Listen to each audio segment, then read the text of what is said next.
ज़िम्मेदारान ने कहा है कि अफगान तालिबान और टीटीपी एक ही सिक्के के दो रुख हैं, और अगर कोई इनको अलग अलग समझता है तो उसको जाके इन जिम्मेदारान को समझाना चाहिए कि आप गलत सोचते हैं, असल सूरत हाल तो ये है। क्योंकि उसकी जो डिटेल्स बाहर आई हैं उनमें साफ आया है कि ये एक ही सिक्के के दो रुख हैं। दूसरी बात यह है कि अगर तालिबान का इतना ही कंट्रोल होता अफगानिस्तान पर और इतने ही वो बड़ी पावर में होते तो हमारी सरहद के करीब जो 7 कॉन्सुलेट्स भारत ने बनाए हुए थे वो फिर तालिबान की मर्जी से पिछले 10 साल से ऑपरेट कर रहे थे। अगर अफगानिस्तान में बैठी हुई हुकूमत सिर्फ काबुल तक महदूद है तो ये जो बॉर्डर के गिर्द 7 कॉन्सुलेट्स थे इनके तालिबान की जेर सरपरस्ती ये चल रहे थे, उन्हीं की जेर सरपरस्ती चल रहे थे। हम फैक्ट्स को ऐसे रोमांस में ले जाते हैं कि हमें समझ नहीं आती कि हम क्या कर रहे हैं। मुज़म्मिल सोहरावर्दी साहब, मौजूदा सूरत हाल जो अफगानिस्तान में है, क्या कहेंगे उस पर? क्या लग रहा है आगे क्या होगा?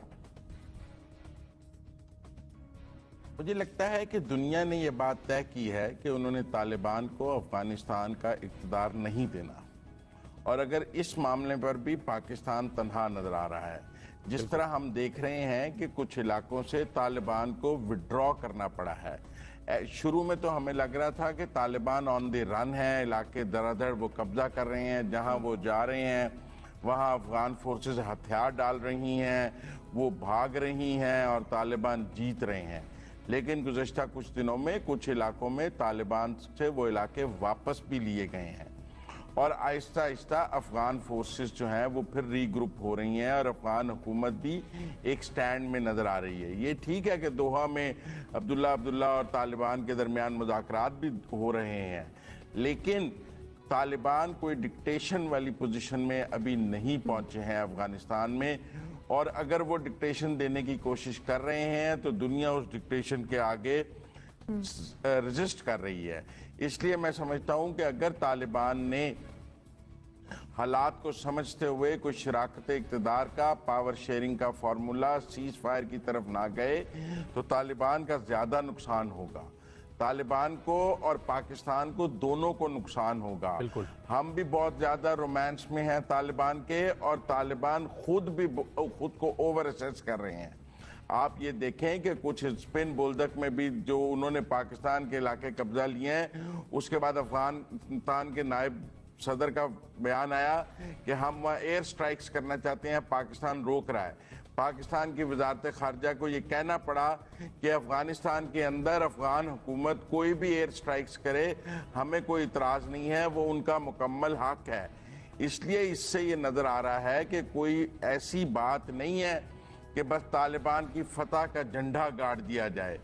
उनको इस बार मुकम्मल रेजिस्टेंस देने का प्लान है। अगर अशरफ गनी और अब्दुल्ला बैठे हैं काबुल में तो इसका मतलब है कि गेम प्लान उनके पास भी है, वरना हमने सबको भागते देखा है माजी में। उनको इस बार मुकम्मल रेजिस्टेंस देने का प्लान है। अगर अशरफ गनी और अब्दुल्ला बैठे हैं काबुल में तो इसका मतलब है कि गेम प्लान उनके पास भी है, वरना हमने सबको भागते देखा है माजी में। इस बार मुझे नहीं लगता कि अफगानिस्तान कोई हलवा या आसान डिश के तौर पर प्लेट में रख के तालिबान को दिया जाएगा। और अगर पाकिस्तान ने भी कोई ऐसी कैलकुलेशन की हुई है तो पिछले कुछ दिनों में उसको रीअसेस करने की ज़रूरत है। हमने ये भी देखी हैं खबरें कि भारत ने बहुत ज़्यादा असला और चीज़ें अफगान हुकूमत को दी हैं लड़ने के लिए। दुनिया के और ममालिक भी अफगान हुकूमत की मदद को आ रहे हैं तालिबान के खिलाफ लड़ने के लिए। ऐसे में हमें तालिबान के साथ बहुत ज़्यादा नहीं खड़े होना चाहिए। हमने उज़्बेकिस्तान में देखा कि अफगान सदर ने शिकवा किया, प्राइम मिनिस्टर ने उसको रिस्पॉन्ड किया। उसके बाद अच्छी बात है कि दोनों ममालिक के दरमियान मुज़ाकरात हुए। हमने हामिद करज़ई को इनवाइट किया, अब हो रहा है कि वो कॉन्फ्रेंस पोस्टपोन भी हो रही है। हामिद करज़ई नहीं, हमें अशरफ गनी से बात करनी है। हामिद करज़ई तो खुद इक़्तिदार के मतलाशी हैं। जब वो सदर थे तो वो पाकिस्तान के खिलाफ वर्जासराई करते थे, आज इक़्तिदार लेने के लिए वो पाकिस्तान के करीब आने की कोशिश कर रहे हैं। मुझे नहीं समझ आ रही कि जो लेजिटिमेट गवर्नमेंट है अफगानिस्तान की, जिसको दुनिया के 120 ममालिक, जिसको यूनाइटेड नेशंस अभी तक बतौर हुकूमत मान रहे हैं, हम उसके साथ बिला वजह महाजराई क्यों पैदा कर रहे हैं? हमें उनको बताना चाहिए और हमारे एक्ट से नजर आना चाहिए कि हम न्यूट्रल हैं और हमें न्यूट्रल रहना चाहिए। ठीक है।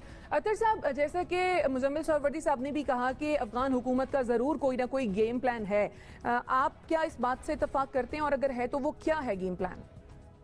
जी, इनका भी गेम प्लान है, नेटो का भी था, अमेरिका का भी था, और 20 साल से हमने देखा।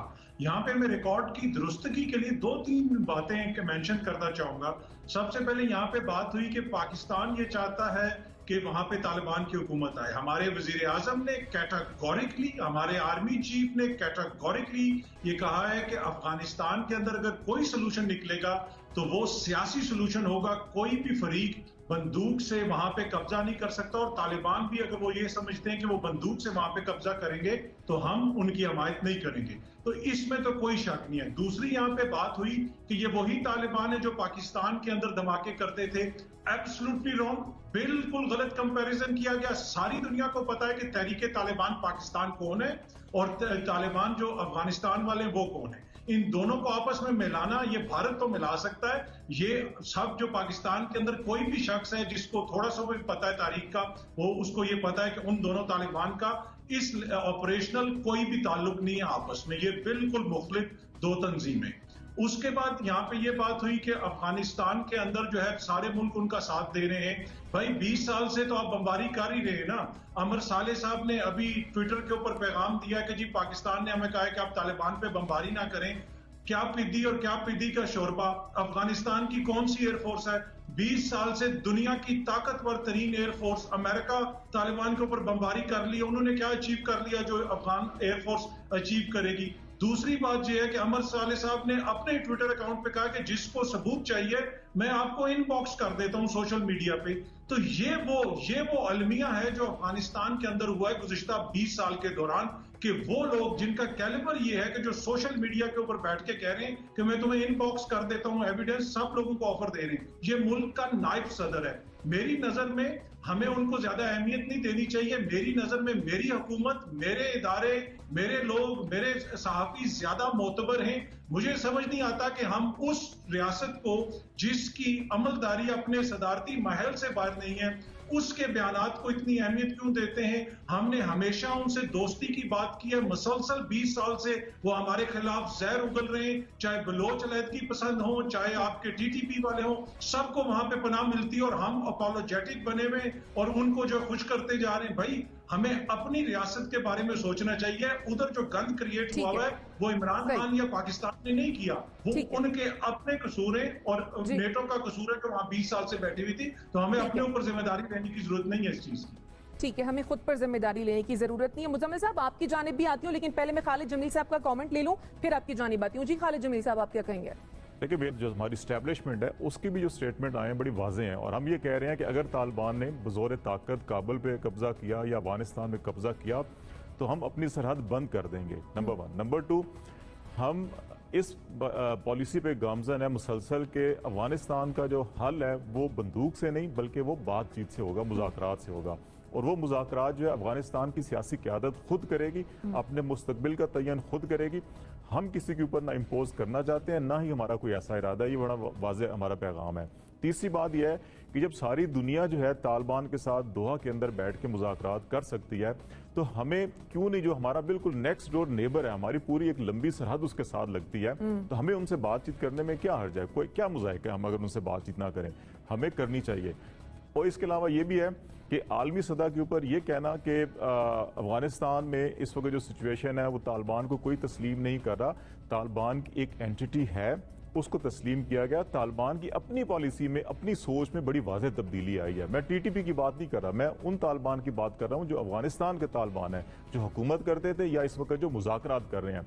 उनकी 3 प्रायोरिटीज़ हैं इस वक्त, जो उन्होंने रशिया में, चाइना में, यूके के साथ, अमेरिका के साथ जहां जहां उनकी निगोसिएशन हुई है, उनका नंबर 1 कि वो इकोनॉमिक कोऑपरेशन, रीजनल कोऑपरेशन और इकोनॉमिक डेवलपमेंट चाहते हैं। पहली तरजीह उनकी ये है। दूसरी, वो ये कहते हैं कि हम अफगानिस्तान के अंदर ह्यूमन राइट्स की, वुमेन राइट्स की, एजुकेशन के हवाले से सिविल सोसाइटी की, जो गैर सरकारी तंजीमें हैं, जो डिप्लोमेटिक कोर है, इन सब को हम प्रोटेक्शन इंश्योर करेंगे अगर हमारे दायरे कार में ये तमाम चीज़ें आई। फिर वो ये कहते हैं कि हम जो हमारी इखलाकी इक़दार है या हमारी जो कबायली या इस्लामी इक़दार है, हम उनको प्रमोट करेंगे। उनके अंदर रहते हुए तमाम हकूक़ की आज़ादियाँ जो हैं उनके अंदर रहते हुए हम देंगे। तो ये जो पॉलिसी शिफ्ट आया उनके अंदर, जो माजी का उनका तजर्बा था, उन्होंने भी उससे सीखे अपनी गलतियों से। पाकिस्तान ने भी अपनी माजी की गलतियों से मेरा ख्याल है सबक सीखा है, इसीलिए जो फ्यूचरिस्टिक जो हमारी अप्रोच है उसके अंदर हम बात कर रहे हैं कि बातचीत की, मुज़ाकरात की, अमन की, और जो इश्तियाल है या खाना जंगी है या इस किस्म के हालात हैं इनसे होते हैं, इंतहा पसंद होते हैं, फिरका वाराना कुव्वतें जो हैं वो फिरका वाराना कुव्वतें होती हैं। और तालिबान जो हैं, और चाहे वो तालिबान हो, अलकायदा हो, दाइश हो या इस तरह के और हों, उनमें 2-3 बातें मुश्तरक होती हैं। बेशक उनकी कुछ हिकमत अमली में फ़र्क हो सकता है, लेकिन उनके बुनियादी मकासद एक ही होते हैं। और बुनियादी मकसद क्या होता है? बुनियादी मकसद एक पहला तो यही है कि वो अपने ब्रांड का जो मजहबी कॉन्सेप्ट है वो मुल्क पर लागू करना चाहते हैं, ये सारे। अच्छा, ये सारे जो हैं वो तारीख को आगे ले जाने के बजाय तारीख का पहिया रिवर्स में चलाना चाहते हैं। ये 500 साल पुराना निजाम वहां पर लाना चाहते हैं। ये 21वीं सदी में नहीं चल सकता। हमें ये फैसला करना होगा कि हम तारीख को आगे ले जाने वाली कुव्वतों के साथ हैं या पीछे ले जाने वाली कुव्वतों के साथ हैं। और अगर हम नहीं खड़े होंगे तो फिर हम आइसोलेशन का शिकार होंगे। पहले ऑलरेडी FATF में हम मौजूद हैं, उसकी तलवार लटक रही है, मजीद हम नुकसान उठाएंगे। ठीक है, आपका पॉइंट आ गया।